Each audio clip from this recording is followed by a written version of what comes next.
கண்டிப்பாக யூனிவர்சிட்டிஸில் நிறைய ஒர்க் பண்ணி தான் இந்த எக்ஸ்பீரியன்ஸ் கொண்டு வந்து தெரியும்.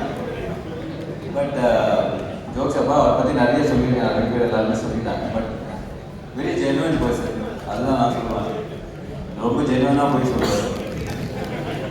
அண்ட் வெரி அவர்கிட்ட நீங்கள் நிறைய இரிட்டேட்டிங்காக நிறைய விஷயம் பண்ணுவார். பட் அவர் மாதிரி உங்களுக்கு கோவமே வராது. ஸோ அந்த மாதிரி very lovable likeable person. But ஆனஸ்டாக ரொம்ப சினிமா நேசிச்சு ரொம்ப ரொம்ப பொருட்படுத்தி ரொம்ப ஒரு சக்ஸஸ் ஆகணுன்ற ஒரு வெறி எல்லாமே இருக்குது அவர்கிட்ட.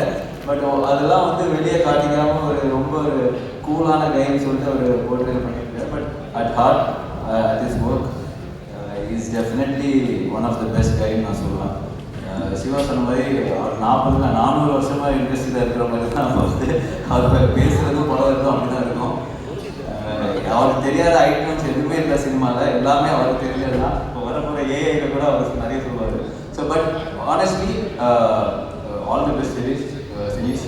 ஏன்னா அவர் பேரே வந்து நிறைய தப்பாக தான் சொல்லுவார். வந்து சிவா கூப்பிட்றது தான் சரி, தப்பாக தான் கூப்பிடுறாரு. ஸோ அவரே வந்து நம்ம வந்து நிறைய பேரை கூப்பிடுவோம். So but all the best Sineesh. கண்டிப்பாக சூப்பர் ஹீரோ. அண்ட் நிச்சயம் நீங்கள் வந்து ரொம்ப நாளாக நடிக்கணும்னு ஆசைப்பட்டு so definitely all the best and wishing you a proper success. Like கண்டிப்பாக இந்த படத்தில் பிரச்சனை எழுதி வாங்கிட்டீங்களா நேஷனல் அவார்டு கொடுத்துருக்காங்க.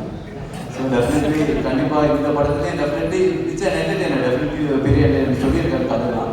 So it be huge success and wishing you many more films will come like this and huge functions like this and will be lot of support from all of us all the time.